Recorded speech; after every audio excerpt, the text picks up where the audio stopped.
Le moment que tout le monde redoutait est enfin arrivé en Formule 1. Après 2 décennies à la tête de Red Bull, Christian Horner a été licencié de manière inattendue mercredi dernier, le 9 juillet. Aujourd'hui, Helmut Marko, le conseiller sportif expérimenté de l'écurie, a rompu le silence sur cette décision qui secoue toute la catégorie. Mais cette déclaration en dit-elle plus long qu'elle ne le devrait sur les véritables raisons de ce licenciement surprenant? Commençons par l'essentiel, car cette histoire comporte de multiples dimensions qui vont au-delà des apparences. Christian Horner n'était pas simplement un directeur d'écurie. Il dirigeait Red Bull depuis 20 ans, transformant la marque de boissons énergisantes en l'une des principales forces de la Formule 1. Sous sa direction, l'écurie a remporté des titres mondiaux, développé des talents et est devenue une référence en matière d'innovation et de détermination dans les compétitions. Horner a été chargé d'identifier et de former des pilotes tels que Sebastian Vettel, Daniel Ricciardo et, bien sûr, Max Verstappen. Il a mis en place une méthodologie de travail fondée sur l'audace et la recherche permanente de l'excellence. Mais mercredi dernier, toute cette trajectoire a radicalement changé.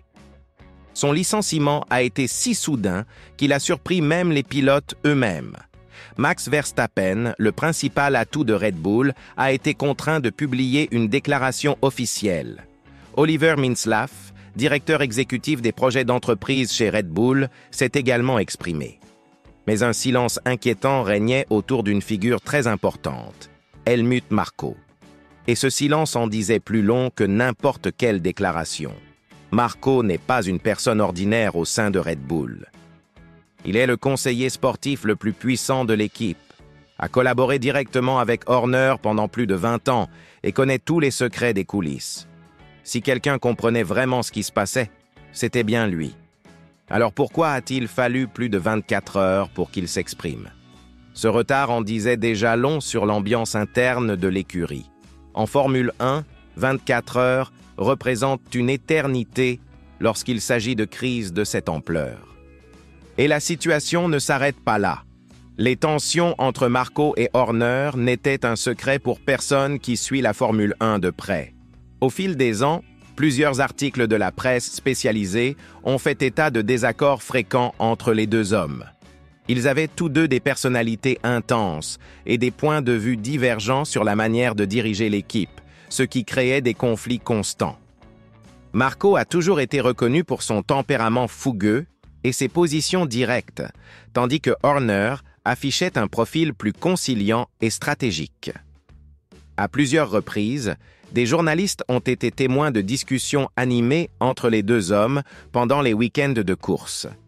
Leur collaboration était efficace, mais jamais paisible. Lorsque Marko s'est finalement exprimé, sa déclaration a été minutieusement préparée. Il a commencé par saluer leurs 20 années de collaboration, tant en Formule 1 qu'en ancienne Formule 3000. Il a souligné les succès remportés, mentionnant les 2 champions du monde qu'ils ont contribué à former et plusieurs vainqueurs de grands prix. Tout était très formel, très respectueux.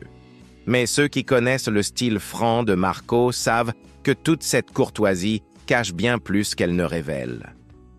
L'Autrichien de 81 ans n'a jamais été connu pour sa diplomatie excessive, et cette déclaration modérée et réservée soulève donc encore plus de soupçons sur ce qui s'est réellement passé.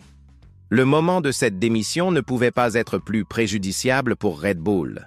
L'équipe traverse l'une des saisons les plus compliquées de ces dernières années. Max Verstappen, qui a complètement dominé les dernières saisons, se trouve désormais dans une situation désespérée au championnat. Il compte 69 points de retard sur le leader Oscar Piastri, un écart qui correspond à près de 3 victoires complètes. Avec seulement 12 courses restantes dans la saison, les chiffres ne sont pas favorables.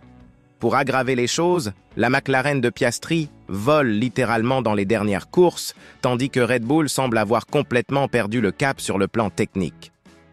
Et c'est là que réside le problème. Changer de directeur d'équipe en pleine crise sportive est une décision extrêmement risquée. Laurent Mekies, qui vient de Racing Bulls pour remplacer Horner, est un professionnel respecté, mais il devra s'adapter rapidement à une situation complexe. Red Bull n'a pas le temps de s'adapter. Chaque course qui passe sans résultat positif éloigne encore un peu plus le titre mondial.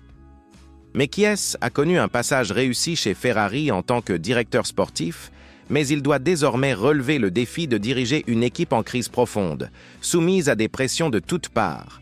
Mais le problème va au-delà des chiffres du championnat.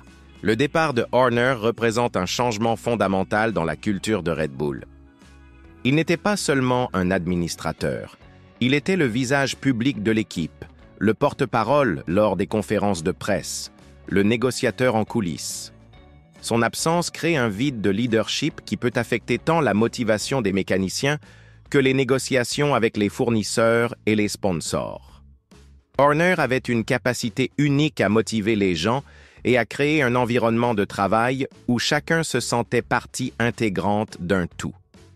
Cette atmosphère particulière ne se reconstruit pas du jour au lendemain. La déclaration de Marco révèle également quelque chose d'intéressant sur l'état d'esprit actuel de l'équipe. Il souligne qu'il reste encore 12 courses à disputer et qu'ils continueront à se battre pour le titre tant que cela sera mathématiquement possible. Cette phrase peut sembler déterminée, mais elle peut aussi être interprétée comme un aveu que les chances sont minces. Quand un vétéran comme Marco doit rappeler que la lutte continue, c'est que les choses ne sont pas faciles en interne. C'est presque comme s'il essayait de se convaincre qu'il y a encore de l'espoir. Et il y a un autre détail qui ne peut passer inaperçu, le moment choisi pour cette démission. Pourquoi maintenant exactement? Pourquoi pas à la fin de la saison, où il serait plus naturel de procéder à des changements structurels? Cette urgence suggère que quelque chose de très grave se passait en coulisses, quelque chose qui ne pouvait pas attendre quelques semaines de plus pour être résolu. Peut-être y a-t-il eu un ultimatum interne, une pression insupportable de la part de la maison mère autrichienne, ou même des menaces de départ de la part de personnes clés de l'organisation. Les rumeurs ont déjà commencé à circuler dans les paddocks de Formule 1. Certains parlent de divergences stratégiques fondamentales entre Horner et la maison mère Red Bull. D'autres mentionnent des pressions internes liées aux résultats décevants de cette saison. Certains spéculent sur des conflits de personnalité qui auraient finalement atteint leur paroxysme. Mais le fait est que, jusqu'à présent, aucune explication officielle convaincante n'a été donnée. Cela ne fait qu'alimenter les spéculations sur les véritables motivations de cette décision radicale. Ce que nous savons, c'est que Red Bull se trouve à la croisée des chemins. Avec Verstappen clairement frustré par les performances de la voiture, l'équipe technique sous pression pour trouver des solutions rapides et maintenant un changement radical à la tête de l'écurie, les prochains mois seront décisifs pour l'avenir de l'équipe.